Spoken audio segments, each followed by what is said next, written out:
નમસ્કાર વિદ્યાર્થી મિત્રો, દ્વિતીય સત્રાંત પરીક્ષા 2025 એમાં વિષય વિજ્ઞાન અને ધોરણ 8 એનું મોડેલ પેપર તમારી સમક્ષ રજૂ કરવા જઈ રહ્યા છીએ. વિદ્યાર્થી મિત્રો, ધોરણ 8ના ગણિત, હિન્દી, ગુજરાતી આવા વિષયોની પરીક્ષા પૂરી થઈ ચૂકી છે. આજે આપણે આ વિષય વિજ્ઞાન એનું જે આખું એક મોડેલ પેપર કેવા કેવા પ્રશ્નો પૂછાઈ શકે એની સમજૂતી આપણે કરવાની છે.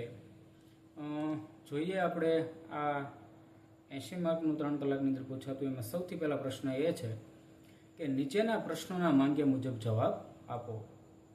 એની અંદર પહેલો પ્રશ્ન હોય છે તફાવત આપો લિંગી પ્રજનન અને અલિંગી પ્રજનન. ત્યાર બીજો પ્રશ્ન એ પણ છે કુલ 5 પ્રશ્નો છે તમને પૂછાવાના છે, તો એ માંગ્યા મુજબ છે એ તમારે દર્શાવવાના છે. 10 માર્કની અંદર છે પૂછાશે. ત્યારબાદ છે બીજો પ્રશ્નનું વર્ગીકરણ કરો કોઈ પણ બે, એટલે કે અંડપ્રસ્વી અને અપ્રસ્વી પ્રાણીઓ, એટલે કે કૂતરો, મરઘી, બિલાડી, માણસ, સિંહ, ગરોળી, કબૂતર અને જીરાફ. તો આ રીતે એનું અંડપ્રસ્વી પ્રાણી અને અપત્ય પ્રસ્વી પ્રાણીઓ એના વિશેને તમારે અહીં જે નામ આપેલા છે તેના આધારે વર્ગીકરણ છે તમારે દર્શાવવાના છે. ત્યારબાદ એવો જ એક પ્રશ્ન છે કે નર પ્રજનન અંગો અને માદા પ્રજનન અંગો, તો એની અંદર પણ તમારે છે તફાવત છે એ દર્શાવવાનો છે.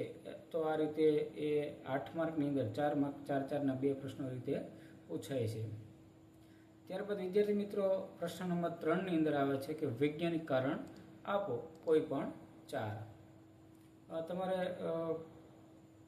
દાખલા તરીકે તરુણાવસ્થામાં છોકરા અને છોકરીઓમાં બદલાવ જોવા મળે છે, આનું એક વૈજ્ઞાનિક કારણ છે તમારે દર્શાવવું. તો આ રીતે 5 પ્રશ્નો પૂછેલા છે. તમારે 4 પ્રશ્નો લખવાના છે, 12 માર્ક, એટલે કે એક પ્રશ્ન 3 માર્કનો છે રહેશે. તો એ પ્રશ્ન નંબર 3ની અંદર છે. પ્રશ્ન નંબર 4ની અંદર છે માંગ્યા મુજબ જવાબ આપો, એટલે કે તમને જે ક્યાંય કાઉન્સની અંદર અથવા કે જે માંગણી કરી હોય એ પ્રમાણે તમારે જવાબ છે આપવાના છે. એ પણ છે 12 માર્કની અંદર જ પૂછાય છે. એની અંદર તમને દાખલા તરીકે આપણા રોજિંદા જીવનમાં બળનો ઉપયોગ કેવી રીતે અનુભવીએ છીએ, તો એના વિશે પણ છે તમારે લખવાનું છે. આ રીતે તમને 6 પ્રશ્નો આપેલા હશે, 3 પ્રશ્નો છે તમારે લખવાના હોય છે. તો એ રીતે બને છે. ત્યારબાદ વિભાગ પ્રશ્ન નંબર 5A ખાલી જગ્યા પૂરો. તો એની અંદર 6 ખાલી જગ્યા પૂરી છે, 6 માર્કની અંદર છે આવે છે. તો 1 માર્કની 1 ખાલી જગ્યા એ રીતે રહેશે. પ્રશ્ન નંબર 5Bની વાત ચર્ચા કરીએ તો માંગ્યા મુજબ જવાબ આપો. તો એમાં પણ 3 પ્રશ્નો છે, 6 માર્કની અંદર છે એ પૂછાય છે. ગ્લોબલ વોર્મિંગની ખરાબ અસર જણાવો, કે દિવસે આપણને તારા કેમ દેખાતા નથી, આવા પ્રશ્નો છે એ મોડેલના રૂપમાં મેં અહીં મૂકેલા છે, એટલે તમને ખૂબ અનુકૂળ રહેશે. તો એ પ્રશ્ન 6ની અંદર જોઈએ તો આકૃતિનો નામ નિર્દેશ કરો. દાખલા તરીકે મનુષ્યની આંખની રચના, તો આંખની રચના છે એ દર્શાવેલી છે. એમાં તમારે નામ નિર્દેશ કરવાનો છે. 1 થી 4 ક્રમ આપેલા છે અને 4 માર્ક છે. એ વસ્તુ શું બતાવે છે, તો તમને આવો પ્રશ્ન પણ છે એ પૂછાઈ શકે.